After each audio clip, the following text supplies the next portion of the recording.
माणसाची मानसिकता किती विकृत असू शकते हे या क्राईम स्टोरीमधून समोर येते. कारण व्यक्ती जेव्हा मर्यादा ओलांडतो तेव्हा असं काही घडतं ज्याचा आपण विचारही केलेला नसतो. कर्नाटकातील बेळगाव येथे एक प्रसिद्ध उद्योजक असलेल्या व्यक्तीचा हृदयविकाराने मृत्यू झाला. त्यावेळी बँगलोर येथे शिक्षण घेत असलेल्या मुलीला आईने फोन करून वडिलांचा मृत्यू झाल्याची माहिती दिली. आपल्या 47 वर्षांच्या सुदृढ वडिलांचा मृत्यू झाल्याची माहिती मिळताच मुलीच्या पायाखालची जमीन सरकली. वडिलांचा अंत्यविधी उरकल्यानंतर खूपच सुन्न करणारे झाले होते, पण त्याप्रमाणे आईची वागणूक दिसत नव्हती आणि यामुळेच मुलीला संशय आला. या संशयावरूनच मुलीने घरातील CCTV तपासले, पण ते डिलीट झालेले दिसले. त्यावेळी तिने शेजारच्या लोकांच्या मदतीने त्यांच्या आसपासच्या घरांचे CCTV फुटेज तपासून पाहिले. त्यावेळी तिला धक्का बसला. 2 व्यक्ती मध्यरात्रीच्या सुमारास त्यांच्या घरात जात असल्याचे दिसले. त्यावेळी तिने आईला याबाबत माहिती दिली. तेव्हा आईने उडवाउडवीची उत्तरं दिली आणि या सर्व गोष्टींमुळेच मुलीचा संशय बळावला. तेव्हा तिने नातेवाईकांच्या मदतीने पोलिसात तक्रार दाखल केली. तक्रार दाखल झाल्यानंतर पोलिसांनी तपासाची सूत्र हाती घेतली आणि त्यानंतर अचानक आईला अटक करण्यात आली. आणि त्यानंतर जी माहिती समोर आली ती धक्कादायक होती. नेमके असे काय घडले होते की या प्रकरणात आईलाच अटक करण्यात आली आणि मुलीला तिने केलेल्या तक्रारीचा पश्चाताप झाला. चला तर सुरुवात करूयात आजच्या क्राईम स्टोरीला. महाराष्ट्र आणि कर्नाटक सीमेवर असलेले बेळगाव इथे वास्तव्यास असलेले प्रसिद्ध उद्योजक संतोष पद्मनावर हे त्यांची मुलगी आणि पत्नी यांच्यासोबत राहत होते. संतोष हे 47 वर्षांचे होते. संतोष हा अतिशय चांगल्या स्वभावाचा आणि उद्योगाने प्रसिद्ध असलेला व्यक्ती होता. त्यामुळे त्याची ख्याती सर्वत्र होती. संतोषचे व्याजव्यवहारी आणि इतर काही छोटे उद्योग होते. त्याच्या या उद्योगांमुळे अनेकांशी त्याचा संपर्क होता. संतोष यांची 17 वर्षाची मुलगी संजना ही बँगलोर येथे उच्च शिक्षण घेण्यासाठी राहत होती. त्यामुळे घरी संतोष आणि त्याची पत्नी उमा या राहत होत्या. आपल्या नवऱ्याचे जे काही उद्योग घरात चालायचे त्याचा परिणाम उमा यांच्यावर होत होता. त्याचवेळी उमा यांच्या संपर्कात 2 व्यक्ती आले. ते होते शोभित गौडा आणि पवन. उमा ही त्यांच्याशी सारखी गप्पा गोष्टी करायची. त्यामुळे त्यांचे संबंध आहेत की काय असा संशय अनेक लोकांना येत होता. परंतु उमा ही केवळ मित्राच्या नात्याने त्यांच्याशी संपर्क ठेवून होती. पण शोभित आणि पवन यांची उमासोबत असलेली मैत्री संतोषच्या मात्र नजरेआड होती. संतोष हा गुंडगिरी करून मार्केटमध्ये आपलं वजन वापरत होता. त्याच्या वागण्यामुळे अनेक जण त्याच्या स्वभावाला वैतागले होते. जेव्हा पत्नी उमा हिने त्याला असे उद्योग करू नका असे सांगितले तेव्हा संतोष हा वेगळ्या पद्धतीने तिला त्रास देऊ लागला. या सर्व रोजच्या प्रकाराला उमा वैतागली होती. आता तर प्रत्येक दिवशी उमाला होत असलेला त्रास असह्य होत होता. संतोष हा खाजगी सावकारीही करत होता.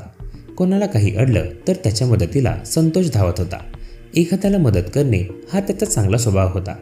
चक्रवाढ व्याज सावकारी व्यवसाय करणारा संतोष याचे अनेक महिला आणि कॉलगर्ल्ससोबत अनैतिक संबंध होते. ज्यांना कर्जाची परतफेड जमली नाही अशा महिलांना घरी बोलवून त्यांच्यासोबत संबंध ठेवून त्याचे व्हिडिओ बनवून ते पत्नी उमा यांना दाखवण्याची विकृती संतोषमध्ये होती. त्याच्या या वागणुकीला त्रस्त झालेल्या उमाने अखेर आपल्या मित्रांच्या साह्याने संतोषला संपवण्याचा कट रचला. कोणतीही महिला आपल्या पतीबरोबर दुसऱ्या महिलेला पाहू शकत नाही, पण संतोष हा उमाला त्रास द्यायचा. कोल्हापूरच्या दांडोली येथील रिसॉर्टसह घरी देखील कित्येक महिलांना बोलून संतोषने त्याचे विकृत कृत्य सुरूच ठेवले होते. दररोज सुरू असणाऱ्या या कृत्याचे CCTV फुटेज आणि व्हिडिओ देखील त्याने आपल्याकडे ठेवले होते. संतोष हा खाजगी सावकारी करत होता. ज्या महिलांना व्याजाने दिलेल्या रकमेची परतफेड करता आली नाही अशा महिलांना त्याने आपल्या जाळ्यात अडकवून त्यांच्यासोबत घालवलेल्या खाजगी क्षणांचे व्हिडिओ त्याने काढल्याची माहिती देखील उमाला समजली होती. त्यामुळे उमाने आता निर्णय घेतला की जे झालं ते बास झालं. संतोषच्या अशा प्रवृत्तीमुळे उमाची देखील मानसिकता ढळू लागली होती. त्यामुळे उमाईने 9 ऑक्टोबरच्या रोजी संध्याकाळच्या सुमारास संतोषाला झोपेच्या गोळ्या खाऊ घातल्या. झोपेच्या गोळ्या घेतल्यामुळे संतोष हा झोपी गेला. मध्यरात्रीच्या सुमारास उमाचे मित्र पवन आणि शोभित हे उमाच्या घरात आले. संतोष झोपलेल्या बेडरूममध्ये त्यांनी प्रवेश केला. पत्नी उमाने संतोषचे तोंड उशीने जोरात दाबून धरले. संतोष हा गाढ झोपेत असल्यामुळे त्याला त्याचा प्रतिकार करता आला नाही आणि यातच त्याचा जागीच मृत्यू झाला. 10 ऑक्टोबरचा दिवस उजाडला.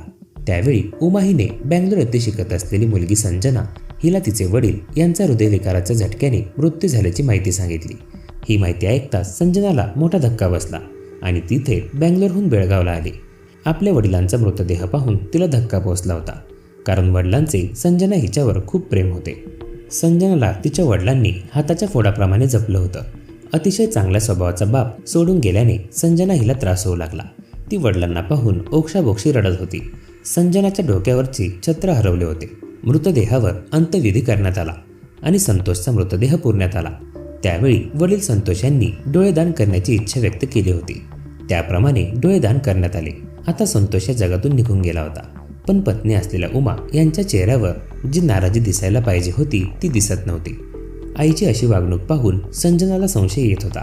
तिने आईला त्याबद्दल विचारले तेव्हा त्याची उत्तरं देण्यास उमा टाळाटाळ करत होती. म्हणून संजना हिला संशय येऊ लागला. या संशयामुळे तिने घराच्या बाहेर लावलेले CCTV फुटेज चेक केले. त्यावेळी तिला समजलं की सर्व फुटेज हे डिलीट करण्यात आले होते. संजना हिला आता वेगळा संशय येऊ लागला होता. तिने शेजाऱ्यांच्या घराला लावलेले CCTV मधले फुटेजही चेक केले. त्यावेळी 9 ऑक्टोबरच्या मध्यरात्रीच्या सुमारास 2 व्यक्ती घरात शिरल्याचे दिसून आले. संजनाला तर आता पूर्ण संशय तिच्या आईवर होता, कारण तिचे आई आणि वडील हे दोघेच त्या घरात राहत होते. पण संजनाच्या आईने अशी कोणतीही माहिती तिला दिली नव्हती. त्यामुळे आईने त्या दोघांच्या मदतीने वडिलांना संपवल्याचं तिला स्पष्ट जाणवू लागले होते. त्यामुळे या आईचे या दोन्ही तरुणांशी काहीतरी संबंध असल्याची चुनचुन तिला लागली होती. त्यामुळे तिने आई देत असलेली उडवाउडवीची उत्तरे आणि सापडलेले CCTV फुटेज या आधारावर नातेवाईकांच्या मदतीने पोलिसात तक्रार दाखल केली. आई विरुद्ध मुलीने पोलिसात तक्रार दिली. संतोष याचा मृत्यू नसून हा खून असल्याची तक्रार तिथे नोंदवण्यात आली होती. त्यामुळे पोलिसांनी या प्रकरणी तात्काळ दखल घेऊन तपासाला सुरुवात केली. पोलिसांनी तपासाची सूत्र फिरवली आणि हा नैसर्गिक मृत्यू नसून हत्या असल्याचा संशय असल्याने पुन्हा मृतदेह शवविच्छेदनासाठी काढण्यात आला. शवविच्छेदन माहिती येण्याआधी पोलिसांनी संजनाच्या आईलाही चौकशीसाठी बोलवले. त्यावेळी उमा यांनी पोलिसांना जी उत्तरं दिली ती अतिशय धक्कादायक होती. यावेळी उमा यांनी तपासाला संपूर्ण सहकार्य केले. तेव्हा बोलताना त्यांनी सांगितले की संतोष हा अतिशय विकृत स्वभावाचा माणूस होता. ज्या महिलांनी कर्जाची परतफेड केली नाही अशा महिलांना घरी बोलवून त्यांच्यासोबत संबंध ठेवून तो त्यांचे व्हिडिओ बनवत असायचा. जेव्हा पत्नी उमा हे सर्व सांगत होती त्यावेळी पोलीसही हादरले होते.